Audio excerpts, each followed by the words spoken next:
North Ridgeville, Ohio, 2014. O corpo de uma jovem é encontrado em um terreno baldio. Alô, polícia de Lakewood? Acabei de ver uma foto da minha filha. Onde a senhora viu? Morta. Ela está morta. Certo. O segredo mais obscuro de uma família vem à tona. Houve várias discussões feias. Ela me disse, o meu pai me molestava. Ela sentia medo da mãe também. Cresceu nesse ambiente, como não sentir? Apenas uma pessoa sabe o que realmente aconteceu naquela noite fatídica. Não tínhamos suspeitos. Íamos deixar as provas contarem a história. Houve violência preliminar. Tinha uma questão de uso de drogas. E ninguém está acima de qualquer suspeita. Não parecia uma desculpa plausível. Eu não sabia se era sociopatia ou esquizofrenia paranoica. Quem é o predador? Quem é a presa? Diabólicos, a face oculta do amor.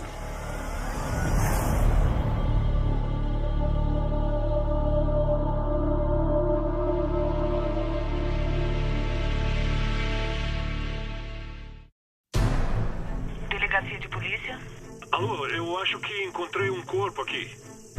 Domingo 15 de março de 2015. A polícia de Cleveland, Ohio, atende a um chamado no subúrbio de North Ridgeville, onde um corpo de uma mulher não identificada foi encontrado. Ela estava parcialmente vestida, com o rosto voltado para o chão, na beira da estrada. A blusa estava levantada na altura dos seios e ela não estava usando calça. Então, à primeira vista, podia ser uma vítima de violência sexual e tinha sido amarrada. Havia sinais de trauma na região da cabeça. Ela não tinha documentos. Não fazíamos ideia de que região ela era. Com certeza, as pessoas ficaram tocadas com a história dessa mulher, cujo corpo foi encontrado à beira de uma estrada. Sim, era o assunto da cidade de North Ridgeville. A cidade de North Ridgeville era considerada uma das mais seguras dos Estados Unidos. De fato, em pouco mais de 2 anos que eu estava lá, houve apenas um homicídio. Apesar de a vítima estar sem os documentos, ela tem 2 tatuagens bem distintas, flores nas costas e uma letra chinesa no pulso esquerdo. A polícia divulgou algumas fotos da tatuagem para que alguém pudesse identificá-la. A polícia divulgou novas informações sobre o corpo encontrado. Polícia de Lakewood? A moça encontrada é minha filha, Rochelle Tiborski. Acabei de ver uma foto dela e eu não a vejo desde quinta à noite. É adulta ou adolescente? 26 anos. Conseguimos determinar que a vítima era Shelley Tyburski, filha de Janet Tyburski.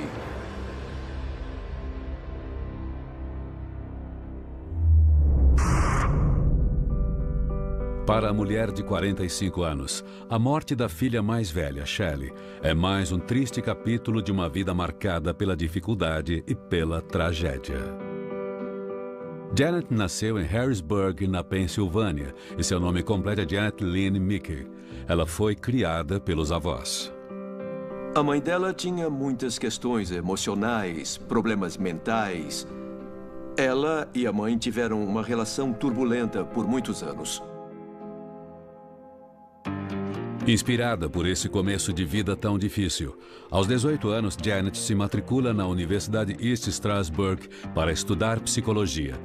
Seu verdadeiro propósito, no entanto, é conhecer um rapaz estável e formar a família que sempre quis. É quando Daryl Tyburski surge em sua vida. Ele era alto e forte, mas delicado. Para mim, ele era o cara mais fofo do mundo. Ele conseguiu bolsa integral para jogar futebol americano na faculdade. O Daryl tinha um acordo com o Seattle Seahawks e queria estudar direito. Não dava para não gostar do Daryl. Ele era muito cativante, era um ursinho de pelúcia gigante. Natural de Nova York, Daryl é filho de mãe solteira e o dinheiro sempre foi contado. Daryl certamente não nasceu em berço de ouro e teve uma infância humilde. Ele foi criado por uma família diferente. A mãe dele tinha alguns problemas. Mas Daryl está a caminho do sucesso e foi exatamente isso que Janet viu nele. Mas, com menos de 1 ano de convivência, o romance entre os dois é colocado à prova. Janet fica grávida. Em outubro de 1988, logo depois de nascer, a pequena Rachel Shelley Tyburski desenvolve um tumor no rosto e passa por uma cirurgia complicada. A Shelley teve vários problemas de saúde. Ela fez várias cirurgias de reconstrução. Essas questões médicas levaram o Daryl a romper com o Seattle Seahawks por vontade própria para cuidar da filhinha. Para pagar as contas, Daryl consegue um emprego como agente penitenciário, fazendo Janet duvidar do futuro do casal. 1 ano depois, Daryl começa outra trajetória promissora. Ele é aceito em uma prestigiada faculdade de Direito em Cleveland e, após a formatura, consegue um emprego em grande escritório local, o Giuliani e Associados. Conheci o Daryl na faculdade. Ele tinha um talento para se conectar com as pessoas. Ele ganhou o respeito dos juízes, de outros advogados, dos clientes, e isso muito rapidamente. A paixão dele era direito criminal e ele era bom no que fazia. Janet, ainda desapontada por não ser casada com um jogador de futebol americano, se ressente por ficar em casa com a filha doente. O Daryl estava disposto a fazer qualquer coisa para ganhar dinheiro e sustentar a família, e às vezes isso afetava a vida conjugal. Bom, ela não entendia isso. Quer dizer, até que o marido a apresenta a um outro lado de Cleveland. O Daryl estava em ascensão no meio do direito e ganhando dinheiro. Eles compraram uma casa, era o sonho americano. O Daryl abraçou a narrativa do "ela é a mãe da minha filha. Ela está cuidando dela enquanto eu tento sustentá-las com o meu trabalho duro."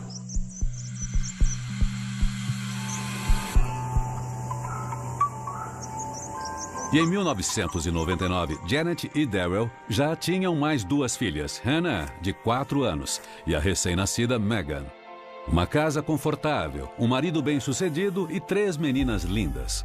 Todos os sonhos de Janet Tyburski parecem ter se realizado. Mas por trás desse sonho há uma dura realidade. Meninas, tirem a mesa e separem o que for de vidro dos pratos e dos talheres. Hannah, você lava e a sua irmã enxuga. Sim, mãe. Era claro que a Janet comandava o show em casa. Era ela quem dominava aquele espaço. Janet e Shelley, de 9 anos, estão sempre em conflito. Deixa secando. É melhor, mãe. A gente quer fazer uma apresentação para vocês. Vem. Primeiro você vai lavar a louça. E secar também. A Shelley dava trabalho para Janet. Era com quem a Janet mais batia de frente. Mas, aos olhos de Daryl, Shelley nunca está errada. O Daryl tinha um coração de ouro. Fazia qualquer coisa por qualquer pessoa, principalmente para as 3 filhas lindas dele, e elas eram as meninas dos olhos dele. Mas quanto mais Daryl dá atenção às filhas, mais amargurada Janet se torna. Ela era uma pessoa tão vingativa que a gente nunca sabia o que ia acontecer a seguir.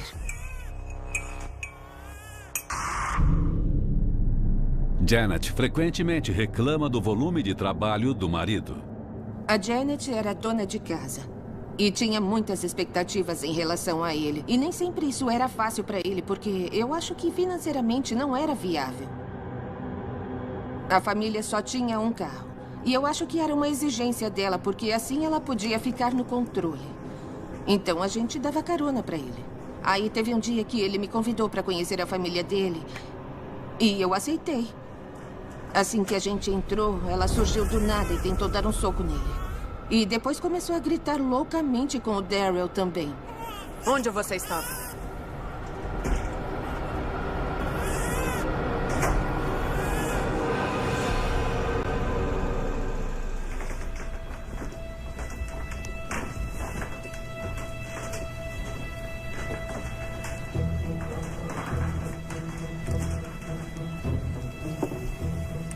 Nada que vinha da Janet me chocava. Nada. Uma vez ela rasgou todos os ternos dele, menos o que ele usava no dia. Quanto mais Daryl cresce na carreira, mais Janet tenta sabotar a posição do marido. Ela jogou ovos no carro de um colega que deu carona para ele. Deu uma alfada no carro do cara. As histórias são muito loucas, insanas. E são todas verdadeiras. Eu me formei em psicologia e não sabia como enquadrar a Janet. Se era na sociopatia ou na paranoia esquizofrênica, ou sei lá.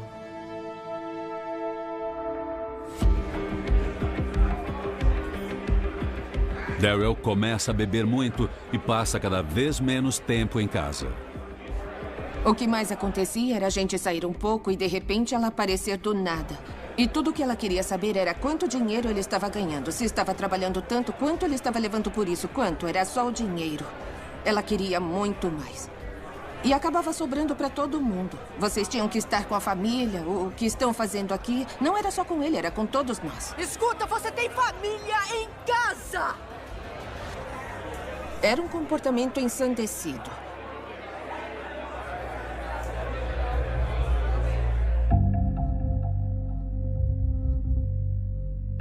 Eu cheguei a pedir para o Al Giuliani demiti-lo.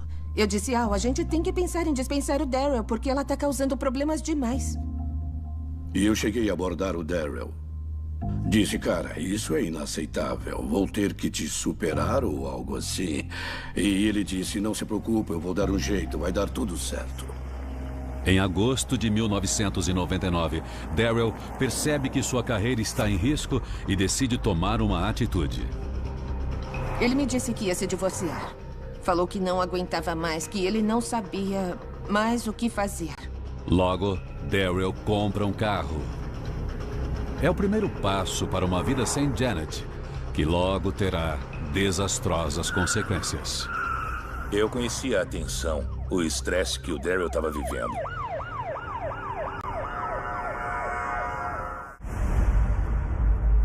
No dia 25 de agosto de 1999, o pai de família Daryl Tyburski avisa aos colegas que irá entrar com um processo de divórcio contra a mulher Janet. Mas naquela noite, enquanto dirigia o carro que acabara de comprar, uma tragédia acontece. Ele estava fazendo uma curva, não tinha marcas de freio, nem de pneus, nada. Ele simplesmente saiu da estrada. E ele não estava usando o cinto. Aos 33 anos, Daryl Tyburski tem morte instantânea.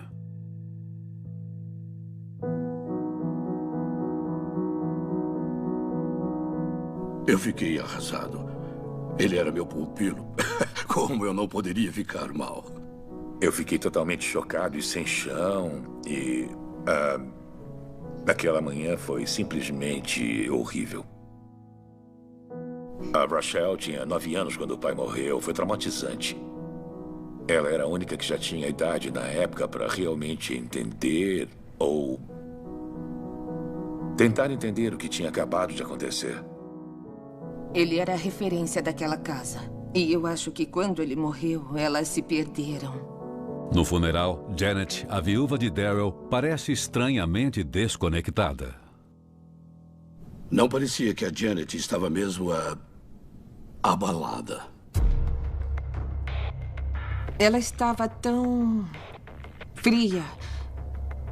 E a gente estava inconsolável. O diretor da funerária nos abordou durante os preparativos e falou: eu estou com as roupas dele e algum dinheiro. Mas estava tão ensanguentado que a gente disse: queima tudo. A Janet ficou enfurecida. Mas quanto dinheiro era? Como assim falar para eles queimarem isso? Era o sangue do marido dela. E o meu chefe, o Al Giuliani, falou: eu resolvo isso. Eram 200 e poucos dólares. Ele deu 500 para Janet, dizendo que era para cobrir o que o Daryl tinha nos bolsos na ocasião. A falta de emoção de Janet leva os colegas de Daryl a suspeitarem do envolvimento dela no acidente. Ela já tinha seguido ele. Já tinha feito algumas cenas da saída do trabalho, então eu comecei a pensar seriamente nessa hipótese. Nós achamos que havia uma chance de ela ter surpreendido Daryl num bar e ele ficou tão nervoso que fez o carro sair da estrada. Ele era tão cuidadoso, então o Daryl ter causado esse acidente chegava a ser ridículo. Mas quando o exame de sangue fica pronto, a polícia conclui que Daryl estava embriagado. A polícia se apegou ao volume de álcool no sangue, que estava alto, e foi isso. Essa foi a profundidade de toda a investigação. Apesar das suspeitas sobre Janet, os colegas de Daryl procuram ajudar na criação das 3 filhas dele. A gente resolveu fazer isso em memória dele e ajudá-las o quanto podíamos. Abrimos um fundo e levantamos $60 mil. A Janet pegou todo esse dinheiro e levou as meninas para Disney. Toda essa quantia devia ser gasta em comida, moradia, contas, porque ela não estava trabalhando. Um ano depois, ele estava de volta no meu escritório pedindo para abrir outro fundo para ela.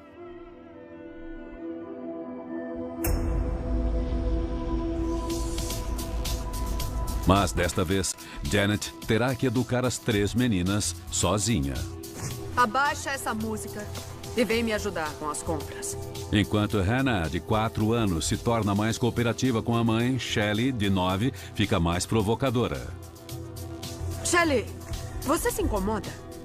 Depois que o pai da Shelley morreu num acidente de carro, a relação entre a Janet e ela ficou mais explosiva. Ela adorava o pai. E por conta dos problemas de saúde dela, todas as cirurgias que ela teve que fazer, eu acho que ele passou a protegê-la.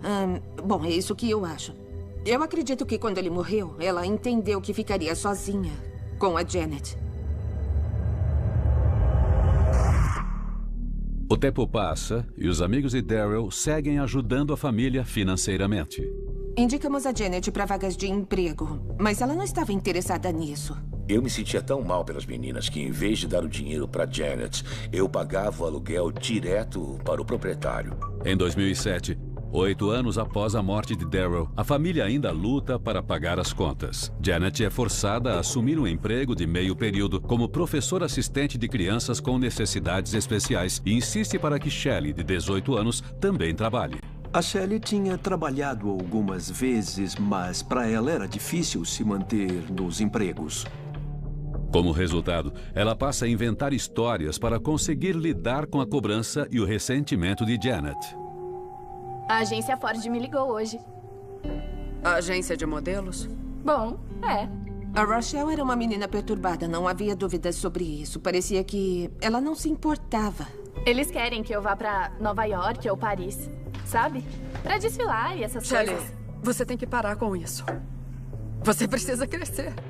Enquanto Shelley parece estar perdida, Hannah, de 14 anos, está encontrando seu caminho. Já a Hannah tinha muito potencial. Era uma menina inteligente, estava estudando para a faculdade, era atlética e tinha vida social. Hannah parece destinada a seguir os passos do pai. A menina é motivo de orgulho para a mãe, que se encarrega de que nada atrapalhe a rotina dela. Mas Janet está sempre encontrando defeitos na filha mais velha, mesmo quando a jovem é diagnosticada com transtorno bipolar. A Janet dizia que a Shelley não sabia controlar sua raiva quando perguntávamos se ela era violenta. Ela dizia que a Shelley tinha a mania de jogar coisas na parede. E isso não era exatamente uma violência doméstica. Mas a Shelley tinha um temperamento explosivo às vezes. Houve várias discussões feias, brigas, desentendimentos também entre a Shelley e a Janet. A Janet estava tentando controlar a Shelley. Você violou as regras. Você está arruinando a minha vida, a vida da sua irmã. Já temos problemas suficientes sem você. Você não se importa com ninguém. Tudo que você faz é causar problemas. Entre em casa agora. A Rochelle me contava umas histórias sobre o relacionamento difícil que tinha com a mãe. Ela não podia falar nada para Janet, não aguentava ficar perto dela. Foi um período ruim para Shelley.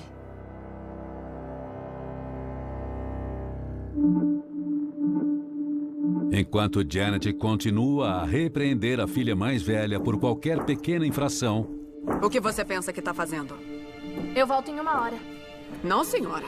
Sim, senhora. Hannah continua concentrada nos estudos como uma forma de evitar a mãe. A Hannah testemunhou o abuso, fosse por parte do pai ou da irmã. Ela sentia medo da mãe também. Ela cresceu nesse ambiente, como não sentir? Me larga! Finalmente, Janet vê uma oportunidade de controlar Shelley para sempre. Ela encarnava esse papel de mulher inocente e maternal. Mas ela é uma mulher muito fria e calculista. Quanto mais Janet tenta controlar a filha, mais Shelley se afasta dela. Com licença, será que você poderia me ajudar? Ela tinha 22 anos e eu tinha uns 41 quando a conheci. Era uma menina linda. Eu não acreditei que ela estava me paquerando. Eu era bem mais velho que ela e isso não acontece, sabe? Foi uma coisa meio tipo... Como é?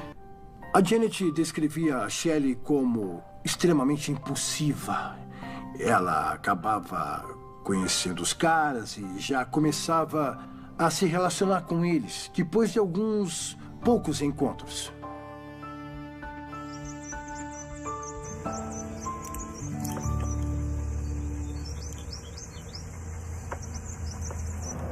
Quase imediatamente, Tommy e Shelley começam a namorar. Eu tinha um estúdio e eu a convidei para conhecer e ficar lá comigo. Ela se enturmou com todo mundo. Ficou à vontade, foi uma surpresa para mim. Ela escrevia, era uma escritora incrível, os poemas eram ótimos. Tinha um monte de cadernos cheios deles. Uma vez ela escreveu uns versos e me deu. E eu mexi um pouco neles, transformei na letra de uma canção. Ela escreveu em forma de poema e eu fiz caber numa música. Era como se eu tivesse uma poetisa só para mim e eu adorava isso na gente.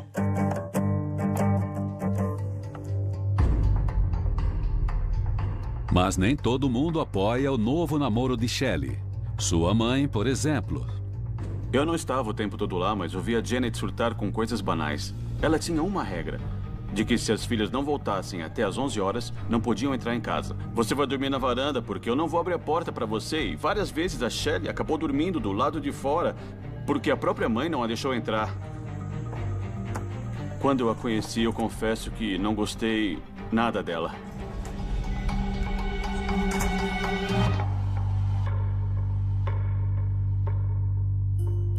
Poucos meses depois de conhecer Tommy, Shelley solta uma bomba. Está grávida. Como acha que ele vai sustentar você? Janet faz uma proposta tentadora para a filha. Olha, você pode começar a sua família aqui mesmo, bem debaixo do meu teto. Mas, como sempre, a oferta vem atrelada a uma série de condições. Shelley precisaria terminar com Tommy ou teria que procurar outro lugar para morar, além de criar o bebê sozinha. A Janet queria reconquistar a filha, porque era vantajoso para ela. Esse era o único motivo. A coisa era assim com a Janet. Ela sempre dava um jeito de usar as pessoas. Alô? Acabou. Eu não posso mais ficar com você. O quê? Isso é loucura. Se você quer um ambiente seguro para o seu bebê, é melhor assim. Foi meio, é assim que tem que ser e é assim que vai ser. E pronto. Não teve conversa, não teve papo. A gente nunca mais se falou depois disso. No dia 21 de julho de 2010, Shelley dá à luz um menino.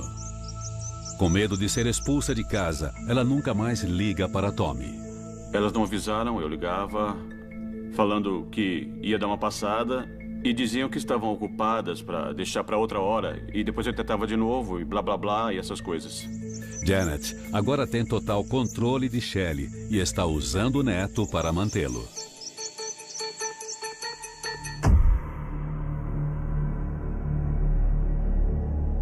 A Janet tinha aquela personalidade completamente dúbia. Ela era capaz de ser muito agradável com parentes e amigos, mas com a Shelley já havia uma relação de abuso verbal há muitos anos.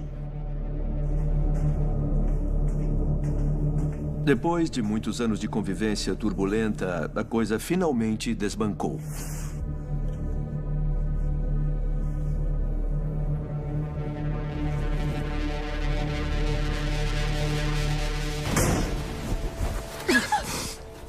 Qual é o seu problema? O que você está pensando? Você está me machucando! Tinha um registro na delegacia de Lakewood comprovando que a Shelley chamou a polícia para denunciar a mãe. Quando a polícia está a caminho, Janet lembra a filha que se ela for detida, não haverá mais ninguém para sustentar Shelley e o bebê. A Shelley voltou a ligar para a delegacia e disse que a mãe foi embora, por isso a polícia não precisava mais se envolver. Desculpa o incômodo. Apesar daquela ligação, a relação entre mãe e filha se deteriora a ponto de incluir violência física. É uma questão de tempo até que uma delas perca o controle.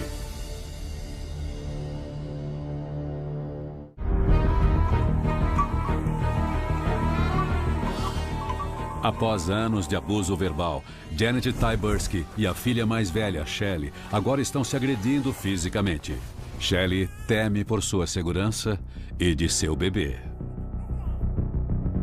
Houve desentendimentos entre a Shelley e a Janet em relação à guarda e aos cuidados com o filho da Shelley.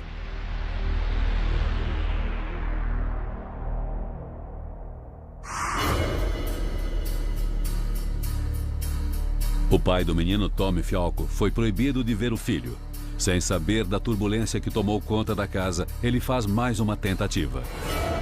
Eu queria ver o meu filho. Então eu liguei. A Janet atendeu o telefone e disse: a gente vai passear no zoológico no dia de Ação de Graças. Por que você não vai também? E a gente finge que foi uma coincidência. Tommy não entende a mudança na postura de Janet e decide não fazer perguntas. A Shelley veio correndo e me deu um abraço, foi demais. Ela até chorou de tão feliz que estava por me ver. Ela me apresentou ao nosso filho e isso foi incrível. Brian, agora a gente vai se ver toda hora, tá bom? Eu dei um abração nele. A primeira vez que eu realmente vi meu filho na minha vida foi naquele dia. Daquele momento em diante, Tommy e Shelley se tornam inseparáveis. A gente se reaproximou imediatamente. Parecia que não tinha terminado. Shelley e Tommy querem passar mais tempo juntos. Então Janet se oferece para ajudar a cuidar do neto.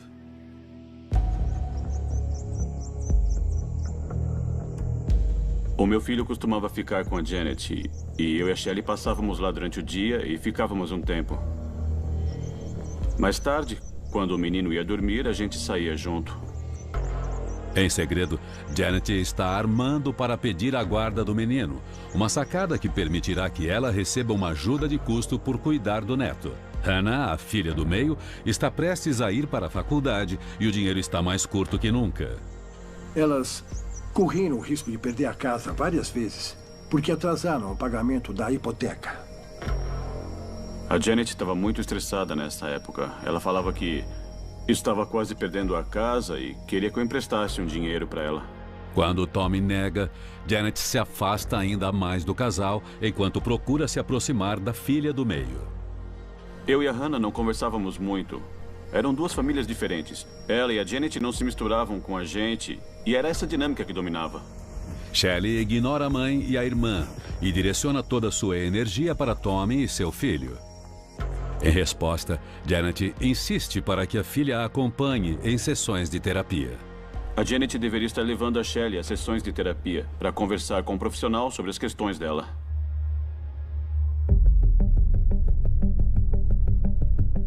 Quatro meses depois, Tommy apresenta Shelley para sua amiga, Kelly. Então, trabalhando em uma música nova? Tommy sai para resolver alguns assuntos e as duas seguem conversando. Ela começou a me contar que era modelo de passarela em Nova York e que também ensinava as meninas mais novas a desfilar. Eu sabia que aquela história era uma fantasia porque ela nunca tinha saído de Lakewood. Conforme a conversa avança, Shelley faz mais uma revelação, desta vez chocante. Ela me disse, o meu pai me molestava.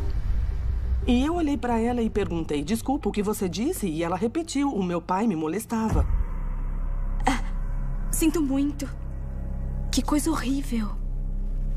E eu quis saber aonde a sua mãe estava. E ela me disse que a mãe estava em casa, que ela sabia e assistia. Mas ela sabia? Sabia. E eu fiquei em choque. Fiquei completamente abismada. No dia seguinte, a Kelly me ligou e disse que precisava conversar comigo. E ela me falou que a Shelley tinha contado que o pai a molestava e que a mãe ficava assistindo. Eu disse o quê? Tommy presume que Shelley está inventando uma história de novo, mas esta era bem diferente do habitual. Todas as histórias que ela me contava sobre o pai tinham sempre essa aura Positiva. Todas. Ela amava o pai. Ela nunca me disse nada nessa linha sobre ele. Nunca. Sem saber o que pensar, Tommy recorre a Janet. A Janet levava a Shelley para terapia. Então eu queria que ela soubesse o que a filha dizia, para talvez levar essa questão para o psicólogo. Eu falei diretamente: escuta, a Shelley contou para uma amiga que o pai a molestava e que você ficava assistindo. E a Janet começou a gritar imediatamente. Aquela vadia! Eu arregalei os olhos, virei pro Tommy e pensei: cara, você não devia ter dito nada. Não devia, a gente tinha que ter deixado quieto. Ela tá maluca, aquela vagabunda! Eu comecei a discutir com ela e, ao mesmo tempo, eu pedia para ela se acalmar e descobri o que estava acontecendo com a filha dela.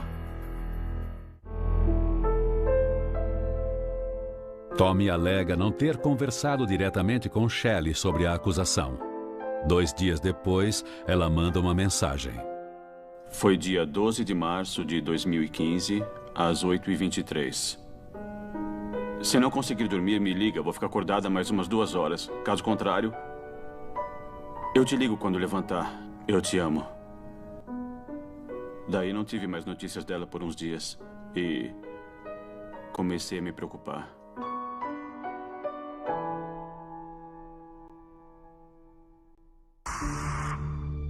Três dias depois, a polícia de North Ridgeville, em Ohio... Delegacia de polícia?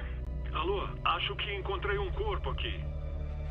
Recebe uma ligação sobre um corpo abandonado em um terreno baldio. Ela estava parcialmente vestida, com o rosto voltado para o chão, na beira da estrada. Os pulsos estavam amarrados e a blusa estava levantada na altura dos seios. E ela não estava usando calça. Então, à primeira vista, ela podia ser uma vítima de violência sexual. A vítima não portava documentos, mas seu corpo oferece pistas sobre sua identidade. Ela tinha várias tatuagens que fotografamos e anexamos aos nossos comunicados para a imprensa. As imagens foram divulgadas por vários meios de comunicação.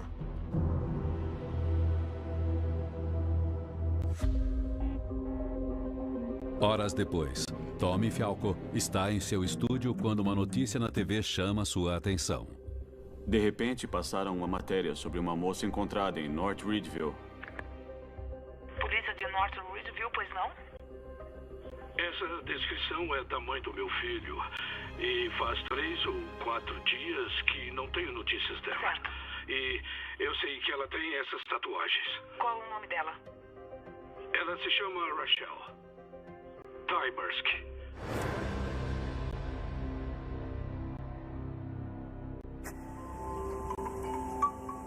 Do outro lado da cidade, Janet Tyberski faz uma ligação parecida. Eu acabei de vê-la. Onde você viu a foto? Morta. Ela tá morta.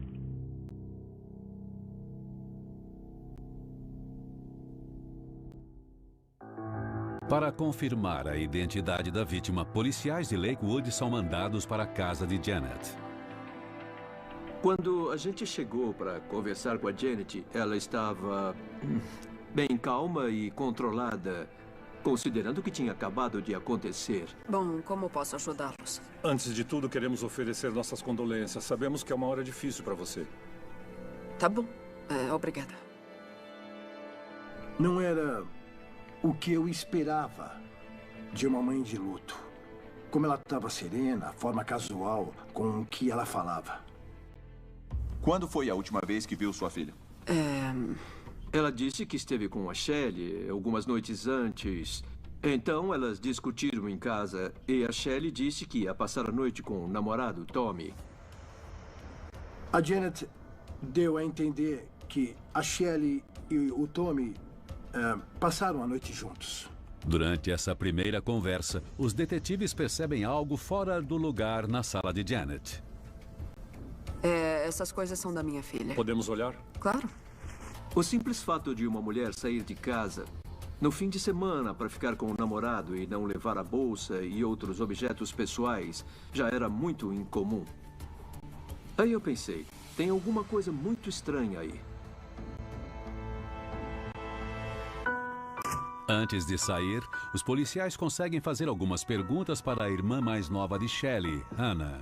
A Hannah já fazia faculdade em outra cidade, mas já tinha chegado em casa quando eu e o Tenente Petek fomos para lá, então nós pudemos conversar rapidamente com ela. Ela parecia muito quieta, muito reservada. Oi, Hannah. Sinto muito pela sua perda. Obrigada. Ela disse que fazia vários meses que não via a Shelley. Apesar da frieza da mãe e da irmã de Shelley, a visita aos Tyburskis não rende nada de concreto. O próximo passo é investigar o pai do filho de Shelley, Tommy Fialko. Em abril de 2015, a polícia de North Ridgeville investiga o assassinato de Shelley Tyburski, de 26 anos.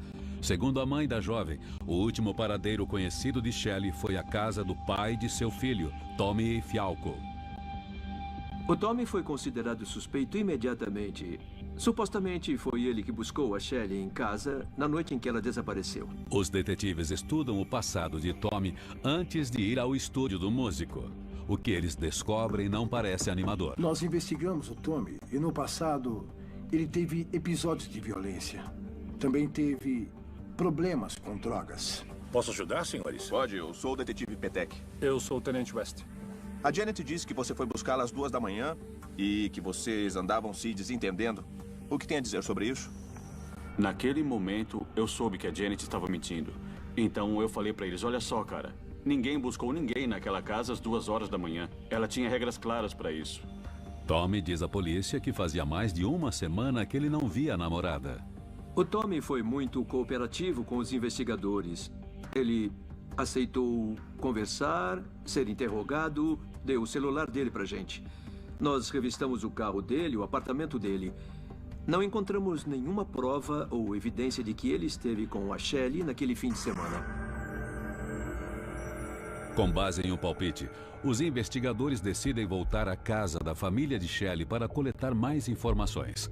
Sua irmã Hannah confirma que a mãe foi buscá-la na faculdade naquele sábado e que a levou de volta na noite de domingo. Começamos a olhar com mais cuidado para aquela visita. Conseguimos determinar que a Hannah ficou em casa por menos de 24 horas.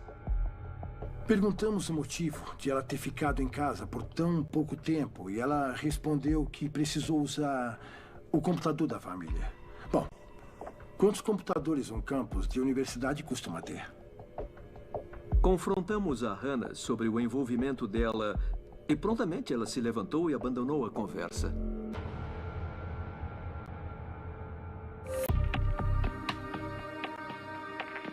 Na delegacia, os detetives revêem o vídeo das câmeras de segurança de uma loja próxima à cena do crime. Não demora muito para perceberem um detalhe. Vimos uma minivan prateada descer a rua Victory, que é onde a Shelley foi encontrada morta. Aproximadamente 7 a 8 minutos depois, o veículo vai embora e é possível ver essa van nos 2 ângulos, chegando e partindo. Nós sabíamos que a Janet tinha uma van prateada. Então, naquele ponto, começamos a desconfiar fortemente de que ela estivesse envolvida na morte da Shelley. Quando a polícia confisca a van de Janet, eles encontram 2 manchas de sangue no veículo. O DNA confirma que esse sangue é de Shelley Tyburski.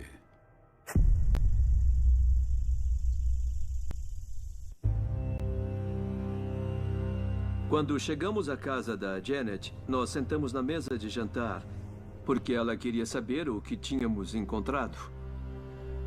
E nós dissemos que íamos deixar as provas contarem a história. Conforme os investigadores exibem suas descobertas, Janet pensa no que irá dizer em seguida. A Janet descreveu exatamente como matou a própria filha, com detalhes. Ela esperou um pouco, depois que a Shelley foi dormir, porque ela sabia que a filha tomava uma medicação para pegar no sono. Ela disse que levou um lençol e um travesseiro, entrou no quarto da Shelley, colocou o travesseiro e o lençol no rosto dela e pressionou com toda a força. Em sua agonia, Shelley cai da cama. Então Janet começa a bater a cabeça da filha contra o chão de madeira. Por fim, Shelley fica estática e para de lutar. Ela reproduziu exatamente o que disse para Shelley enquanto a matava. Ela falava, vai ficar com seu pai, você vai encontrar com seu pai agora.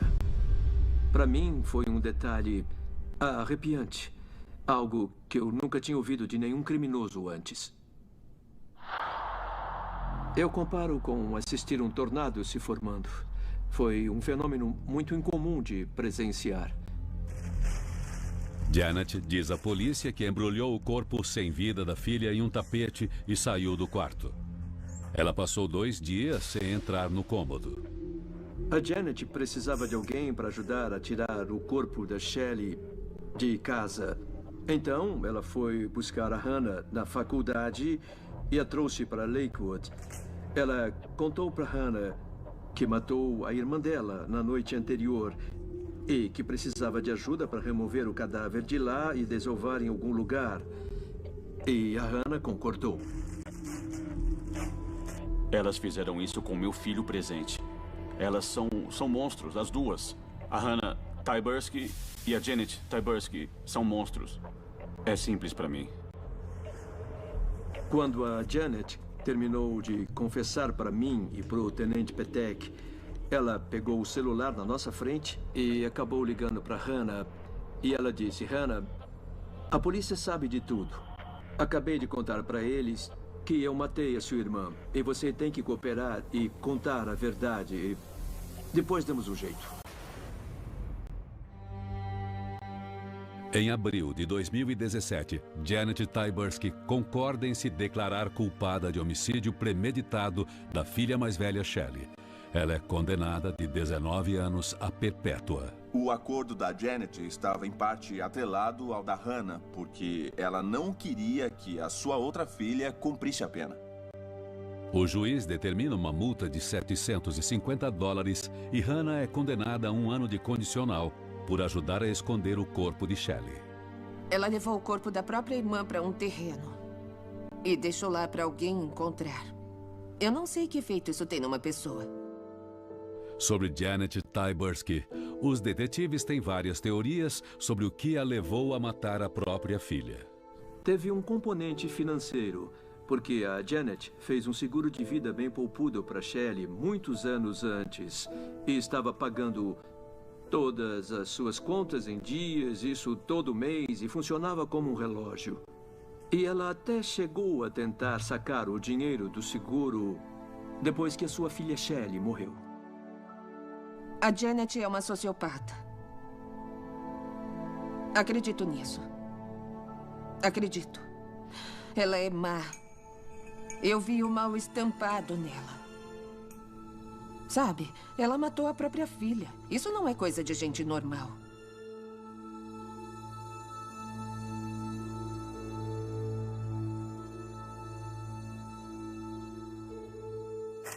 Versão brasileira Vox Mundi.